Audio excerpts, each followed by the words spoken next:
नमस्कार, मैं विष्णु। आप देख रहे हैं हंगामा न्यूज़ भोजपुरी और आज मैं दो गाने के बारे में बताने वाला हूं। एक तो खेसारी लाल यादव जी का, एक सोनू सरगम यादव जी का, जो कि बहुत ही अच्छा दोनों कोई का गाना आया है, लेकिन आरोप लग रहा है खेसारी लाल यादव के ऊपर फिर से। तो चलिए, वीडियो में आगे बढ़ने से पहले चैनल पर जो लोग भी नए हैं तो चैनल को सब्सक्राइब कर दीजिएगा और बेल आइकन दबा दीजिएगा ताकि भोजपुरी की हर छोटी खबर आप तक पहुंचती रहे। तो चलिए, मैं दोनों गाने के बारे में बता दूं। एक सोनू सरगम यादव जी का और एक खेसारी लाल यादव जी का गाना है। सोनू सरगम यादव जी का गाना का नाम है सैया मिलल बारे बेलनों से पातर ए बाबा। जी हाँ, वही खेसारी लाल यादव का गाना का नाम है फूल बेल पत्ता। जी हाँ, जो कि दोनों खेसारी लाल यादव के ऊपर चोरी का इल्ज़ाम लग रहा है एक बार फिर से कि खेसारी लाल यादव जी ने ट्यून चुरा लिया है। अगर ऐसे ही कोई भी स्टार किसी छोटे कलाकार का अगर ट्यून गाना अगर चुरा कर गाएंगे तो फिर तो छोटा कलाकार आगे नहीं बढ़ पाएगा।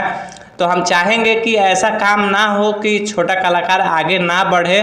और आप लोग जाइए सोनू सरगम यादव जी का गाना सुनिए, जो कि SFC म्यूजिक से आया है। 9 दिन पहले गाना आया है और खेसारी लाल यादव जी का आज ही गाना आया है और ट्रेंड भी करने लगा है। जी हाँ, तो जाइए आप सोनू सरगम यादव जी का गाना को आशीर्वाद दीजिए और मिलते हैं अगले वीडियो में। तब तक के लिए धन्यवाद।